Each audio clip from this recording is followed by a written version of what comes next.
Seguimos con las profecías de las Sagradas Escrituras que hoy día nos anuncian y nos revelan la forma como pretendía ser ocultado el nombre sagrado. Pero antes queremos informar lo siguiente. Las profecías es un mecanismo usado por Elohim desde el principio de la creación para revelarle al hombre muchísimos acontecimientos históricos que sucederían a lo largo del tiempo de la permanencia del hombre sobre la faz de la tierra, cuyas profecías contienen lo que comúnmente llamamos códigos encriptados, que son descifrados por quien Elohim se lo permite. Ahora, por otro lado, para detectar el momento o la época en el tiempo del cumplimiento de una profecía, hay que estar pendiente del suceso o acontecimiento histórico ocurrido en la tierra o incluso en los cielos que se conecta de forma directa con una de las profecías de las Sagradas Escrituras. Les vamos a colocar un ejemplo claro.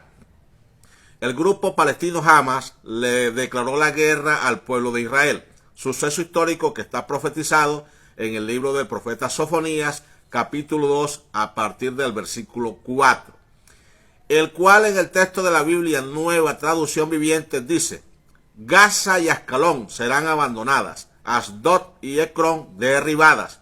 Versículo 5. ¿Y qué aflicción les espera, filisteos, que viven a lo largo de la costa y en la tierra de Canaán? Es obvio que Elohim acá se refiere a la famosa franja de Gaza, y sigue diciendo el texto: porque este juicio también es contra ustedes, el Señor los destruirá hasta que no quede ni uno de ustedes. Analicemos que Elohim a través de su profeta Sofonías profetizó aproximadamente entre los años 635 y 625, época en que se escribió ese texto sagrado, que esta guerra ocurriría, y a partir del día 7 de octubre del año en curso 2023, es decir, un poco más de 2000 años después, empezó a cumplirse esta profecía. Todo esto demuestra la contundencia del poder de omnisciencia de nuestro Creador. Y como Dios sabía que el padre de la mentira iba a usar a los judíos para tratar de ocultar su nombre sagrado, Él toma sus precauciones a través de las profecías. En ese orden, la profecía eje central, donde está claro este ocultamiento del nombre sagrado, es la profecía del libro del profeta Jeremías, capítulo 23, versículo 27. Profecía que ya se cumplió, razón fundamental por medio de la cual es la confusión hoy día de cuál es el verdadero nombre sagrado del Eterno. Profecía que en el texto de la Biblia israelita dice: con sus sueños que se transmiten unos a otros. Interrumpimos acá la lectura para explicar por parte esta profecía. Hasatán no tiene escrituras, porque no hay verdad en él. Por eso es el padre de la mentira. Y como no tiene escrituras, se dedicó a hacer como especie de escrituras alternas. Es decir, se dedicó a sabotear la palabra sagrada de Elohim usando a los sacerdotes, escribas, fariseos, judíos. La pregunta es: ¿cómo Hasatán usó al hombre judío para sus propósitos? La respuesta está en los mitos, dogmas, mandamientos y leyes de hombres que se inventaron de la mala interpretación de las Sagradas Escrituras y se las impusieron a los judíos, hijos del pueblo de Israel, para que se cumpliesen, como si esos dogmas, mitos y mandamientos y leyes inventados por ellos hicieran parte de las Sagradas Escrituras. Ejemplo claro: el primer templo de la ciudad santa Jerusalén fue construido por el rey Salomón, y él ordenó grabar el nombre sagrado de Elohim en uno de los muros de la entrada del templo.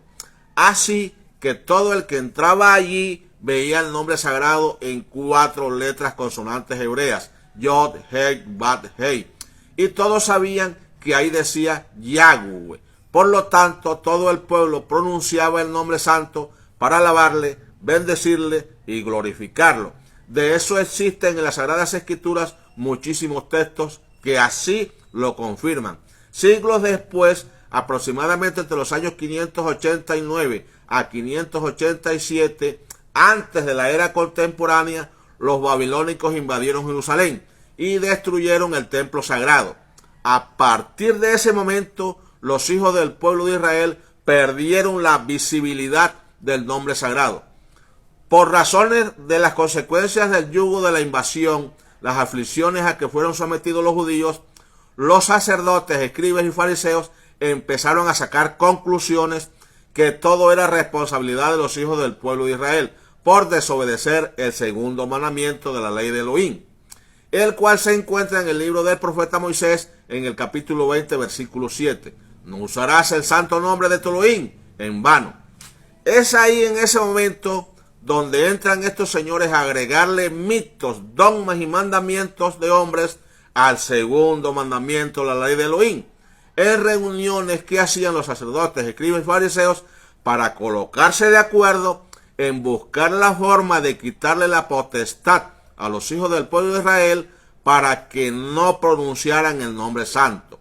De ahí, de esas reuniones donde se transmitían sus sueños unos a otros, tal como lo hizo Elohim al inicio de la profecía de Jeremías 23-27, sacaron una ley donde le prohibieron a los hijos del pueblo de Israel pronunciar el nombre sagrado, o de lo contrario era declarado blasfemo y apedreado, tal como aparece escrito en el libro de Levítico capítulo 24 versículo 16, haciendo parecer como si esa ley hiciera parte de las Sagradas Escrituras.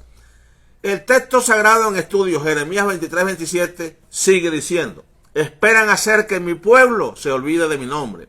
Nuevamente interrumpimos para seguir explicando.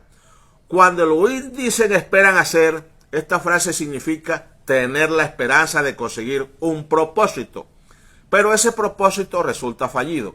Por eso describe el texto esperan hacer, porque Elohim también usó a los sacerdotes comandados por el sacerdote Eleazar para que de forma divina se conservara el tetragrama hebreo Yod, Hei, Bat, Hei en la aparición de la primera Biblia, la Septuaginta, en la época que se tradujo las Sagradas Escrituras del hebreo al griego.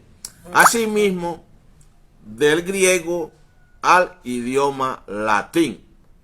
Por eso los católicos hoy día tienen la pronunciación del nombre sagrado en fonética española, Yahvé, pero la real pronunciación es en fonética hebrea, Yahweh. Aproximadamente 200 años antes de la llegada del Mesías, ya solo los sacerdotes podían pronunciar el nombre sagrado, razón que direccionó a que los hijos del pueblo de Israel desconocieran totalmente por aquella época el nombre de Elohim. Mitos y dogmas que por supuesto era controversial con las Sagradas Escrituras, razón poderosa por medio de la cual el Mesías aparece colocándole orden a la casa de papá. Por eso el choque con los sacerdotes, escribas y fariseos. En los próximos videos, muchas más revelaciones. Elohim va a restaurar su verdadero nombre sagrado y ya es la época. Por eso pilas, pastores, evangelistas, predicadores, misioneros, diáconos y todo siervo de Yahweh a estudiar las Biblias en textos confiables que son los hebreos. Ahí está toda la verdad. Hasta la próxima. Bendiciones para todos.